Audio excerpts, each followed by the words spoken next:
Hey, Bills Mafia. We know there's only one topic every day. All Bills, all the time. And now Matt Beauvais and Sal Capaccio are going really deep, talking Bills all year long, because it's always game day in Buffalo.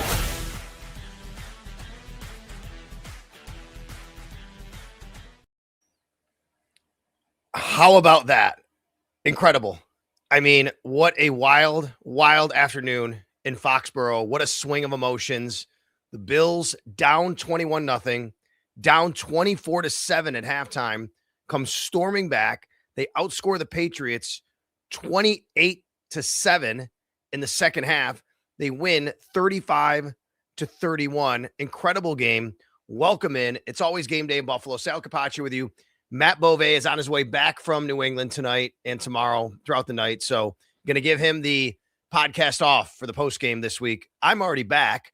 Flew back on the team charter after the game and got back a little bit right around when Sunday Night Football kicked off. So had to digest a bunch of stuff. Wanted to get live with you today and tonight on It's Always Game Day in Buffalo. And of course, a lot of you are not going to be watching this live and maybe listening wherever you pod. We appreciate that. And I appreciate that. Thank you so much. It's Always Game Day in Buffalo. You can always subscribe to the show. Watch us live on YouTube at Sal Sports. We are live on X right now at Sal Sports. You can comment along, and thank you for doing that. Okay.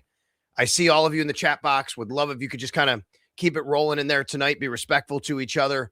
And I'll get to some questions a little bit later, but I want to run through kind of my perspective of this game and what I saw and what went down. And I will tell you, right off the bat, I tweeted something after the game that I think some people kind of took a little bit that wasn't meant the way I tweeted it. So that's on me, maybe.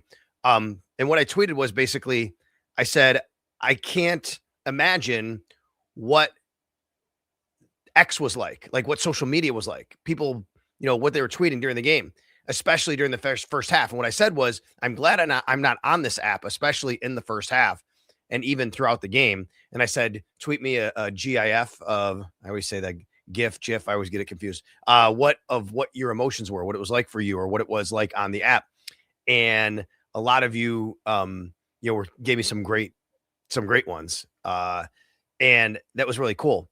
But some of you thought I was basically saying, ha, ha, ha, defending like the way the Bills played in the first half. No way. Like they were terrible in the first half. Terrible. It was epically bad in the first half, the way the Bills played.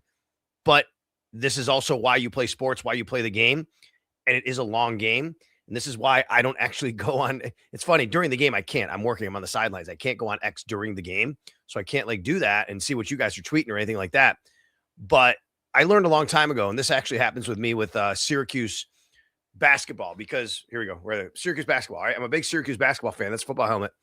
And years ago, I'd be watching Syracuse basketball game and I'd be tweeting about the game during the game, and I'd read other people's tweets and I'd get so caught up in everybody tweeting. I didn't really watch the game enough.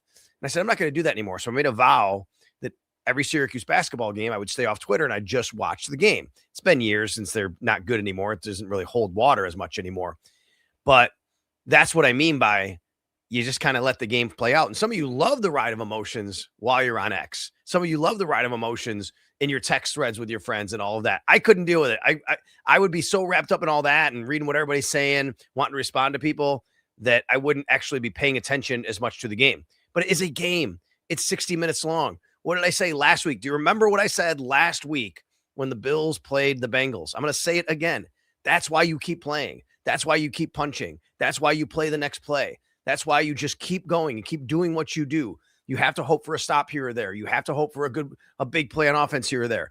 And eventually you hope you get enough of those stops, you get enough of those big plays, and then the game starts to turn. And that's what happened in this one with the Bills at the New England Patriots. And no, there's no excuse whatsoever for the Bills to be beaten up 21-0 and losing 21-0 the way they were in the first half. That was terrible, the way they came out of this game. And yes, this has happened way too often. They have to fix that in somehow, some way, especially on the road. On the road, it feels like, and I know it happened against the Bengals at home, but on the road, they get down early. It doesn't seem like there's enough energy right there. It doesn't seem like there's enough, and you want to say the game plan isn't good enough, and that's fine too. I mean, instead of saying it's a bad game plan by the Bills, I think a lot of times it's a good game plan by the other team, and maybe they don't adjust quick enough, but then they do. They settle down, then later on they adjust. It's a little bit, you don't want it to be too late. And in this situation, thankfully, it wasn't too late for them. I also say this, This is not an excuse, but I do think you have to at least understand that the Patriots had last week off. That gave them 2 weeks to have a good game plan for the Bills and get ready and put some things in. Look at those wrinkles, the throwback pass and things like that. They put some stuff in that I think kept the Bills a little bit off balance. And you have to respect that as well. They had 2 weeks to prepare what they wanted to do. But 21-0, inexcusable by the Bills. You can't let that happen. It can't let that happen in any game. I don't care what team has how much time off. And it almost cost the Bills. It didn't because, well, A, the Bills have Josh Allen, and B, the Bills have coaches that understand how to make adjustments and thankfully made enough good adjustments in this game, and the players had good enough execution.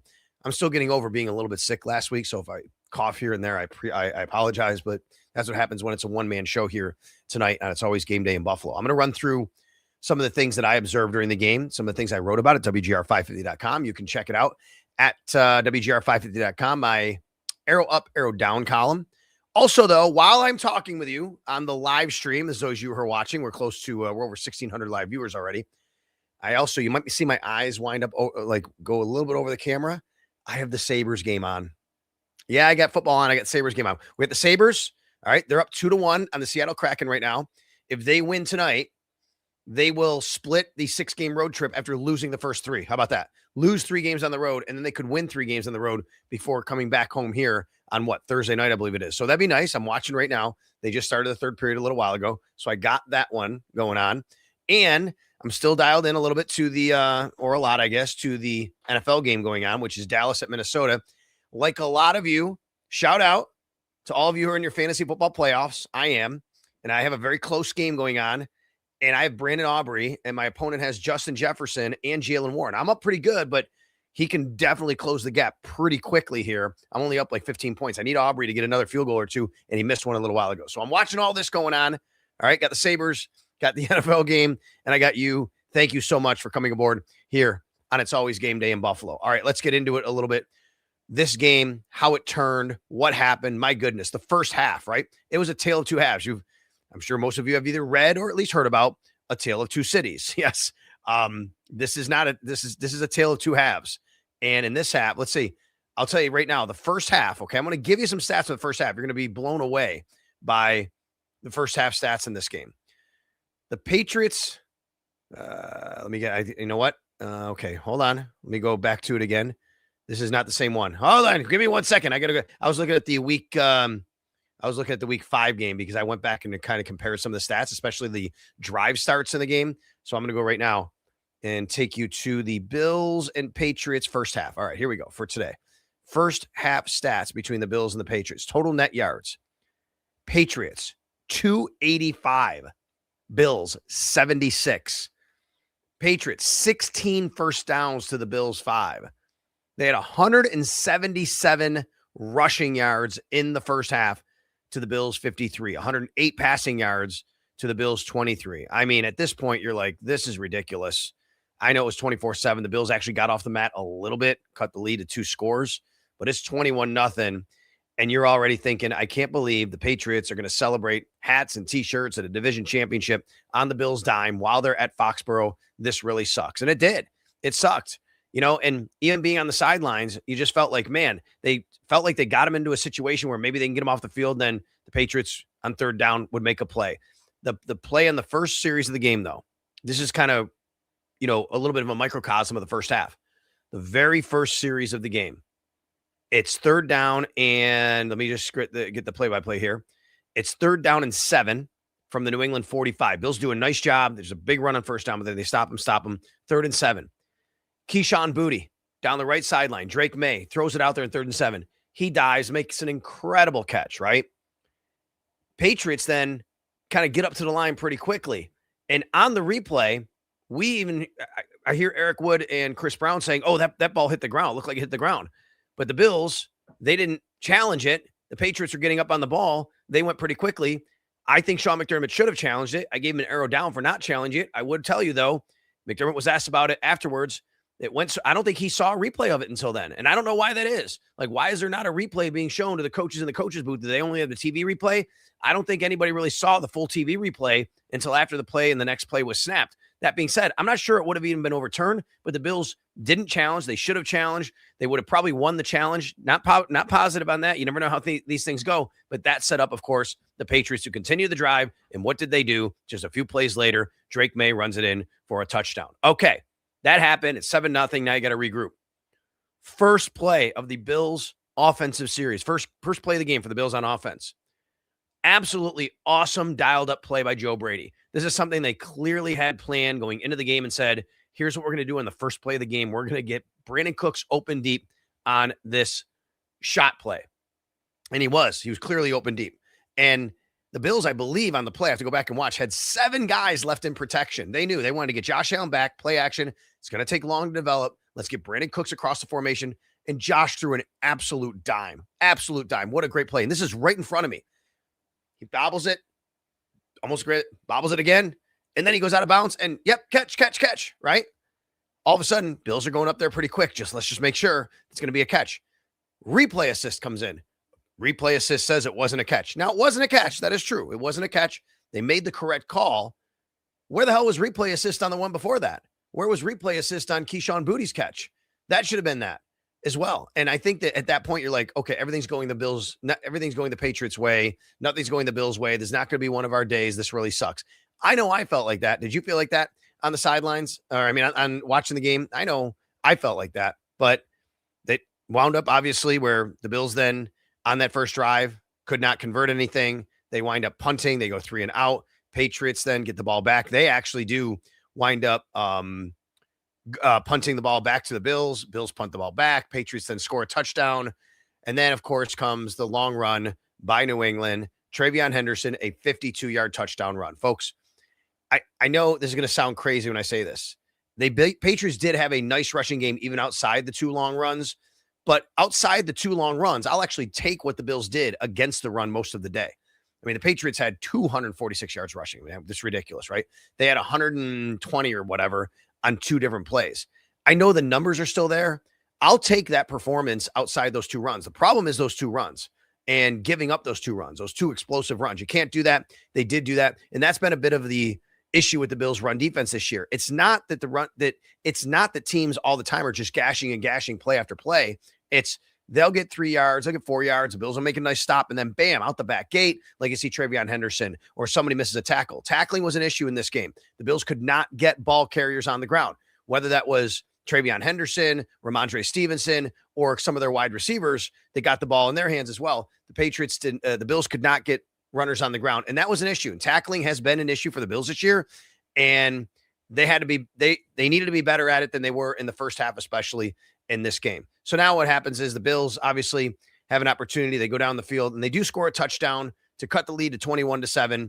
Then they give up that field goal at the end of the first half, and you're feeling like, okay, you got it to 21-7, but here we go, right? Patriots get the ball and they go right down. And actually, if you remember back in week 5, I believe the same thing kind of happened where the Patriots kicked a field goal maybe right at the end of the half, and that was a big 3 points because they won by 3. And this one, you're thinking, well, the Bills cut it to 2, but here we go. The Patriots kicking a field goal. They're up 24-7. Nothing's going the Bills' way. I know all of you on Twitter, on X, on social media, everybody wants everybody fired, right? They're fired. Fire this person, that person. I get it. Everybody's upset. No doubt about it. I go on the radio with Nate Geary during the halftime and do a halftime report. And I'm telling you, they were terrible. They couldn't tackle. The offense wasn't in sync. What the first half came down to for me, though, was the first half more than anything was simply Patriots players who need to make plays made their plays. Bills players who need to make their plays didn't make their plays. That's what the first half came down to for me.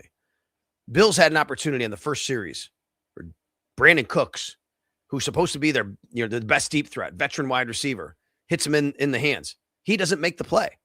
Keyshawn Booty made his play. Travion Henderson made his play. So that's really a lot of what the first half came down to for me was your best players need to make plays when they're called upon. And that didn't happen in the first half for the Bills.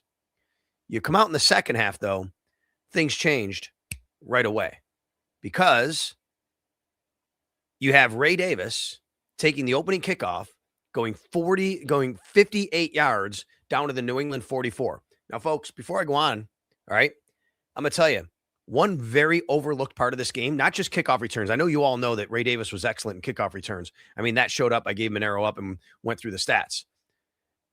The Bills dominated in special teams in this game. They were the much, much better team in special teams. And this is a Patriots special teams unit that's been getting a lot of love as of late, and for rightfully so. The Patriots have arguably the best return man in the game in Marcus Jones. You know what Marcus Jones' stats were in this game? He returned 2 punts for a total of 5 yards.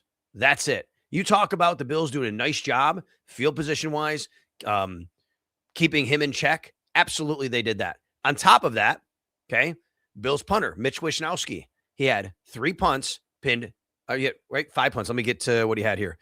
He punted 4 times, 3 of them put inside the Patriots 20. In fact, on punts from Mitch Wishnowsky, on 3 of them, one, they did start at midfield. The Bills were backed up.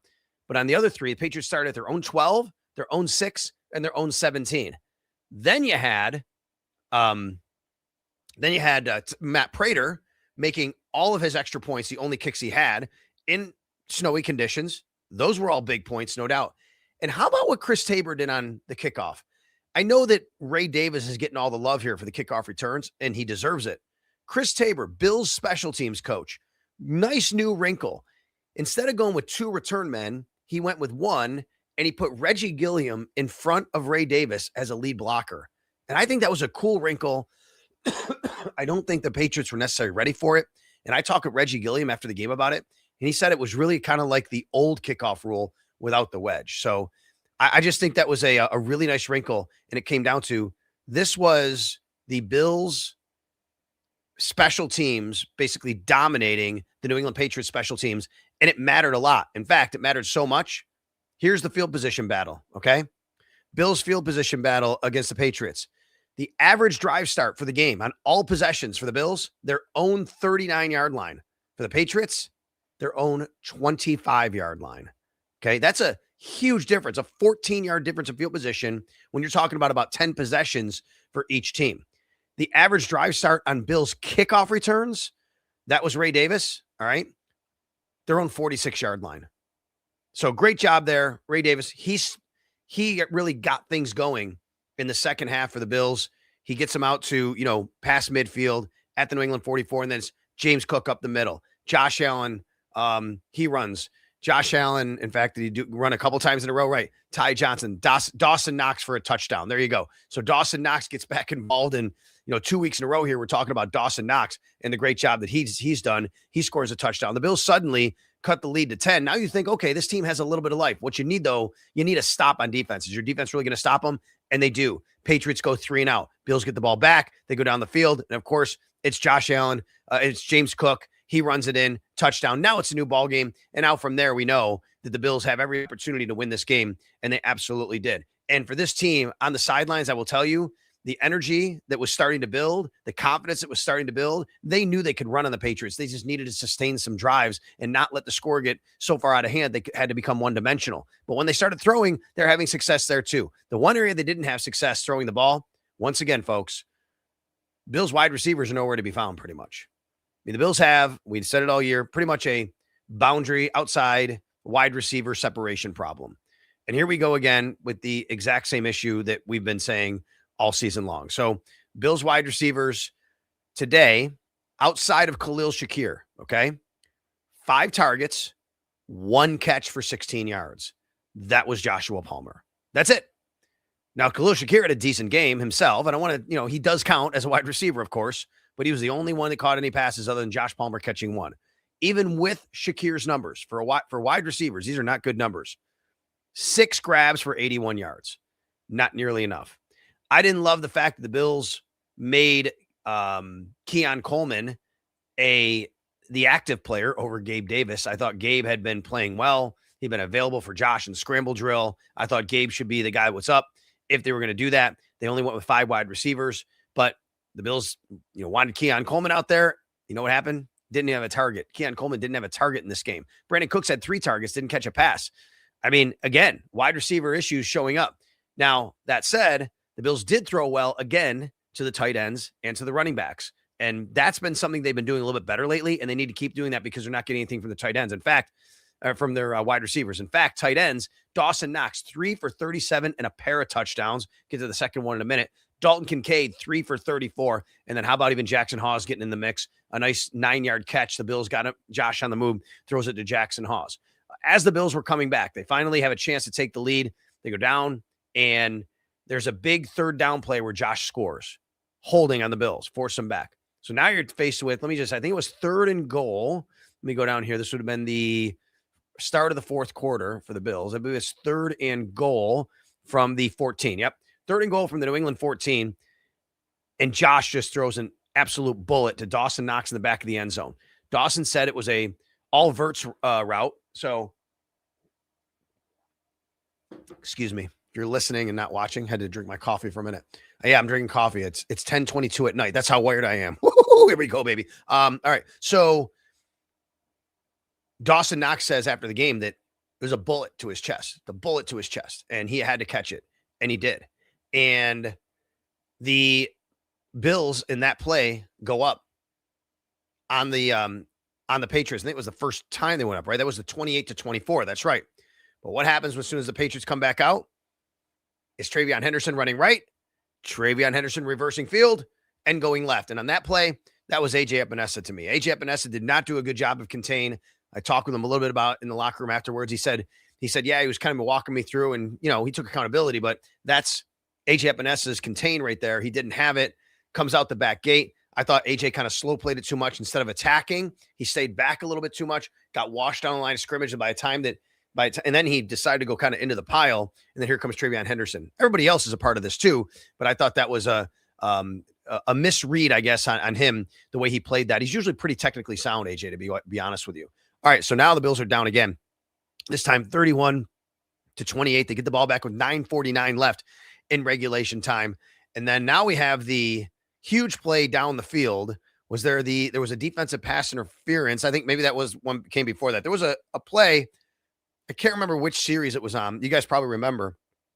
Khalil Shakir catches the ball simultaneously with the defensive back. They call a completion and a pass interference. It probably was intercepted. The pass interference flag came in super late, and I know Patriots fans were complaining about it. Even our radio broadcast said, wow, that was a late call. I'm going to tell you this, though. This is the advantage I have on the sidelines. The official who threw the call, the field judge, it wasn't late. I mean, the flag came out late. He was trying to get the flag out of his pocket. He was trying to get flag out of his pocket, and he wound up ultimately doing. I know the feelings. I have a microphone, and when they throw it down to me, sometimes I can't get my mic out. So he was trying to do that, and then he threw it. And I thought at the time it was an interception. If they would have reviewed it, maybe. It didn't matter. It was a pass interference. But those are the things that started to go the Bills' way. And then the Patriots started to make some mistakes as well. And on top of that, I do think, you look back, the Patriots got a little tight. I actually thought the Bills came out tight in this game. Instead of saying bad game plan and all this kind of stuff, which is, true, like you should have been better. I think the Bills played a little tight in this game. I was a little surprised by that. I think they knew their 5-year AFC East run was on the line. They're going into New England, and they don't want to make a mistake and give the Patriots a team that capitalized on your mistakes, kind of like they did in Pittsburgh a couple weeks ago. I thought they played tight early on in Pittsburgh, and all it takes is a couple plays to start playing loose again. I thought they played tight in this game. But you know what happened as the game went on? I think the Patriots played a lot tighter. All of a sudden, Drake Maye, he kind of didn't know where to go with the football. I think there was really good coverage going on for the Bills on the back end, but it seemed like Drake Maye was having trouble kind of understanding where he wanted to go with the football, what he wanted to do with it, holding on to it a little bit for too long. And that's why the Bills did a great, great job in the second half against Drake Maye. All right, I gave you the first half stats. Let's take a look at the second half stats, all right? Patriots, obviously, Bills outscored the Patriots 28-7. They outgained them in the second half. Here's your yardage, folks. Bills 273 to the Patriots 100. Drake Maye in the second half, 5 for 12 for 42 yards. I don't think that's going to win you the MVP. Josh Allen played like an MVP today. Drake Maye started the game like an MVP frontrunner, didn't finish the game like an MVP would finish the game. That's just the reality of it. And I like Drake Maye a lot as a player. I think he's really, really good. And the Bills have to deal with him for a long time. But I think today you saw Josh Allen playing like an MVP when the chips were down and they needed him most and the plays that he made. Although it was really the defense that stepped up for the Bills, though, to make sure Drake Maye couldn't do that and to give the ball back to Josh Allen. In fact, in the second half, the Bills sacked Drake Maye 3 times after not sacking him at all in the first half. How about Matt Milano in the game he put together? I mean, Matt Milano looked like all-pro Matt Milano again. He had a couple of huge plays on defense, got to Drake Maye for 2 different sacks. He had a team-high 10 tackles. He had 2 quarterback hurries, a forced fumble. You remember the forced fumble, by the way? That was the play on the sidelines. Mac Hollins had it, and he slipped a tackle, and Matt Milano came in and just absolutely drilled him, and it went out of bounds. So that was the forced fumble that Matt Milano got credit for. I thought Tre'Davious White, I gave Tre'Davious White an arrow up in this game. I thought Tre'Davious White played a good game. In fact, I think him and Max Harrison did, but I gave one to White, not Harrison. I couldn't give one to everybody, but Trey had the interception. And yeah, I know it's an arm punt, right? But you still want to, you catch the ball on third down because you don't know what's going to happen on fourth down. Anything can happen. It could be a penalty against your team, a roughing. It could be a muff punt. You got a chance to catch that ball on third down, you do it. Tre'Davious White did it. It was a great athletic play. And the Bills, after he caught the ball at the 9-yard line, intercepted it, the Bills went 91 yards for a touchdown after that. I am watching the Sabres hopefully try to close this out, and they do get an empty netter with 44 seconds left in the game. All right. Could be a nice night for Buffalo sports. Zach Benson with the empty netter in Seattle, 3-1 Sabres. Sabres lost 3 in a row to start the road trip. Looks like they could win 3 in a row to end the road trip, come back home. Nice. That was Zach Benson for the Sabres. All right, let's keep it. So I'm just watching the empty netter here as I'm talking to you guys. Oh, you know what? Oh, yeah, it should have been Jack Quinn's goal. He missed it, and then Benson got it back, and he shot it in. So there you go. Nice win. And by the way, that's a Seattle team that the Sabres have a lot of trouble with. They haven't really played well against in their existence. All right, so what do we got here? I'm trying to read some of your comments, and I know you guys, you go back and forth there, and there's some crazy ones in there. I totally get it. I'm doing my best here just to let you guys do what you need to do tonight. Thanks a lot for coming aboard. It's always game day in Buffalo. All right, we had somebody come in a little earlier and say, Sal, I want to go on that cruise you're going on. Is there still room? I have to tell you guys, the reason why I'm bringing this up right now, okay, folks, you're going to hear about this tomorrow. We've expanded the lineup. You're not going to believe this. On the cruise, we're going to the Caribbean. Come with me. I'm going to be like the cruise director on the Celebrity Beyond. We're adding Fred Jackson and Doug Flutie. They are coming on board with us. It's going to be amazing. We're going to be celebrating Thurman Thomas's 60th birthday. Steve Tasker, Thurman Thomas, Del Rita 26 shirts. Pinto Ron's coming. We're having a great, great time. You got to go to BuffaloFootballLegends.com. That's BuffaloFootballLegends.com. All right. So thank you. Yes, it's going to be an amazing time. Anyway, I brought that up because somebody asked me how you get in touch with somebody. I'm putting the chat box, right, if I can do this still. See if I can do it. There you go. That's who you contact. I just put it in the chat box right now. Nick Ryberg, he's the event coordinator. So yeah, we're going to be doing that.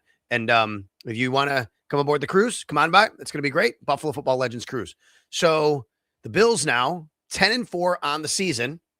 What does that mean for the playoffs? They're pretty much, locked up. Now, I don't believe they didn't clinch a spot today. They couldn't do that. They didn't clinch a spot today. But what they did today was continue to put heat a little bit on the New England Patriots. Now, what would have been really great today is if Denver would have lost to Green Bay. That did not happen. Denver is now in the driver's seat for the number 1 seed. It looks like, as of right now, the AFC might go through Denver and the Broncos. New England falls to the 2 seed. Jacksonville, the 3. They're looking pretty good right now. Pittsburgh, the 4. They're trying to hold off Baltimore. They have to win tomorrow night over Miami to do that. And then he got the Chargers at 5, the Bills at 6, and the Houston Texans at 7. Indianapolis lost today. They're now 2 games back of the Bills. The Bills are very close to to clinching a playoff spot. And it does look like they're going to be a wild card. Even with today's win, yes, you're putting heat on New England. What has to happen now, though, for the Bills to win the AFC East, they have to win the rest of their games and have New England lose to either Miami or the Jets. Now, if New England loses to Baltimore next week, the Bills could still drop a game themselves. But the bottom line is New England has to lose a game against Miami or the Jets. That's what has to happen. Otherwise, the Bills are going to be a wild card going on the road. And folks, they can't go on the road and play and start games like this against playoff teams who can control the game a little bit better. They can't do that. They have to be better to start games than they were today. All right. Other things going on in the NFL, I'm sure you've already seen. Patrick Mahomes, torn ACL. Terrible, right? Terrible for him. I know that you're Bills fans and I never want to celebrate injuries. It's just terrible for anybody. And I know like they were going to miss the playoffs anyway, but you know where this impacts him is, rehabbing or, not having an off season. He's going to be rehabbing throughout the entire off season. So Patrick Mahomes torn ACL. And I believe, I don't know, maybe you guys can tell me. I think that Micah Parsons tear his ACL. I think it was pretty feared. I was on the airplane coming back. I saw it. And I think he basically, I think that they basically said that they fear he tore his ACL. I'm not really sure if that's completely confirmed. So if that's the case, just a terrible day to see all that happen. But hey, how about Phil? Yeah, he did. Thank you, Miguel. Thank you, Sam. Thank you. Yeah, thank you, Gator Bills. Just terrible to see all that, right? But you know what? The Bills got out of this one. Let me get you injuries for the Bills. The only one that really we got on the sidelines, Jordan Phillips, was questionable to come back in with his ankle injury, and that was it. Josh did throw up, but he continued playing after the game. He said, yeah, he does that before games sometimes, and then there must have been a little bit left in there, so that's what wound up happening. So, yeah, they I don't know. Let's see. Somebody's actually, I was just trying to read somebody. Yep, torn ACL. Yeah, thank you very much. Anyway, so no other injuries report from the Bills as far as, which is really good news, obviously. And now they go on the road to play the Cleveland Browns. I believe Myles Garrett is 1 sack away from the NFL record, by the way, and he goes against the Bills next week. You hope he doesn't get it against the Bills, but it very likely can happen. He's amazing. Deion Dawkins has said he's called Myles Garrett before like the hardest guy he's ever had to block. He's the toughest block for him in the NFL. So if the Bills can avoid Myles Garrett getting a sack next week, that would be great. But if not, I believe Myles Garrett is probably going to, he has a chance to get the NFL record next week. 1.5 away. Thank you, Jason. 1.5 away. Thank you. He has a chance, though, 1.5 away. Hell, maybe he gets one and the Bills hold him off for the half a sack. I was thinking, do you remember when Strahan got it and Brett Favre turned into him and he dove down and totally gave up and he gave it to him? That's what caused Mark Gastineau to really be upset, a few years ago or recently or whatever. Who knows? I'm not saying Josh is going to do that, but it just reminds me and it comes to mind. Okay, any word on Ed Oliver? Ed Oliver hopefully will be back for the playoffs. Sean McDermott has basically indicated that, but that's not anything official on that, of course. And then what about Benford? Well, he didn't play this week, as we know. And by the way, shout out like all the people, Christian Benford. Yeah, it was a big loss for the Bills. Bills did a great job in the second half. Their second half adjustments, second half coaching was incredible. Yes, they deserve all the scoring they get for the first half, folks. No doubt. You're not going to hear me say otherwise. But I think they deserve a lot of credit for the second half as well. The adjustments they made, the pressure they put on, what they were doing in the secondary. I don't know what they did different in the secondary without going back and watching and looking at the all 22 and stuff. But man, there was nowhere really for Drake Maye to throw in the second half. And that's Max Harrison and that's Tre'Davious White. They did a great job. And Cole Bishop and Jordan Poyer, who had an interception it felt like he should have had, but didn't come up with. But that was a great job by them. And you know what's even, really even better when you think about it from that term? Yeah, you want to get Christian Benford back as soon as possible, but Max Harrison getting that kind of experience in that kind of game and that kind of environment is a really big deal. And I love that for him. And I love that for the Bills going forward. So we're going to see, where this takes the Bills from now on, but this is going to be, can we keep Bernard on the injury list until Milano Magic years up? No, he's not on the injury list. I mean, he's injured, but folks, why would you not want Terrell Bernard to be available to play? Now, I'm not saying that he should start, but the more options, the better. What if you're in a game and something happens to Shaq Thompson? What if you have a great matchup that you feel like you need for Terrell Bernard and his more, athleticism to go cover? I think it's foolish to say just keep him injured and keep him on the injury list. But I understand if you want Shaq Thompson to keep starting. I totally get that. I have said it. This defense is better with Shaq Thompson in the middle. They weren't that good against the run today, though. I thought they were getting better against the run. It didn't really work out. But again, like I said, I would actually take the overall rushing performance outside of those two runs that the Bills got today, because outside of those two runs you take away and you can't because they count. It would have been nice numbers for the Patriots, but it wasn't anything that I would, go in a game and go, oh my God, you can't win by doing that, because when you limit them passing the way you did, you could live with that. But those two runs really beat the Bills pretty badly. Okay. Thank you very much for coming aboard. Hey folks, look at this. We have over 5,200 live viewers right now. All right. Good job by the Sabres. They have a 3-1 win, so they're going to be coming back from Seattle tonight. They'll be back in action on Thursday. Bills win, Sabres win. Good night for football and hockey and Buffalo. Good Buffalo sports night. What's going on in the football game right now? Let me check. I'm going to go right here. You guys are probably watching it right now. 23-17. The Dallas Cowboys lead it. All right, Brandon Aubrey, I needed that. He got a field goal. I needed that from Brandon Aubrey. Maybe you guys are in your fantasy league. Good luck to you if that's the case. All right, thanks a lot to our producer, Mike Robier. Thanks a lot to all of you for watching, for listening, for downloading, subscribing. Please subscribe at Sal Sports. And again, we're going to be making much more announcements about this this week. Oh, and another thing. Oh, yeah, if you're in the Buffalo area, especially, if you want to drive in, this is cool. Also, another cool thing coming up. This is really we just started doing this, finalizing it this weekend. This coming Thursday night, December 18th. All right. I'm going to be doing my Sal's House Sports, my video podcast, Sal's House at Sports City Pizza Pub on Niagara Street. And I'm going to be giving a whole bunch of stuff away. We're going to be calling it Santa Sal's House. All right. So come on by. It's going to be a great time. And it'll be a watch party for the Sabres game and the football game, giving away mystery, like jersey, helmet, everything. It's going to be really awesome. So come on by. So I hope you do that. BuffaloFootballLegends.com for the cruise, at Sal Sports on YouTube for this podcast and the video side, wherever you pod. I appreciate it. And of course, tomorrow morning, I'm going to join Jeremy and Joe at 7 a.m., WBEN at 7:50, and then the Extra Point Show 10 to 12, your chance to call. You guys are all typing in here. You can call me tomorrow on WGR Sports Radio 550, 10 a.m. to 12 p.m. Let's go. Thanks a lot, everybody. Sam, Teddy, Gator, Robert, Greg, Miguel, everybody who's in there. Andy, Dr. Neil, Backbone. I'm trying to scroll through all the people here. Walter, Duggar, Jeremy, everybody. Yeah, thanks, Aaron. All right, you guys got it. Have a great night, everybody. All right, I'll talk to you tomorrow.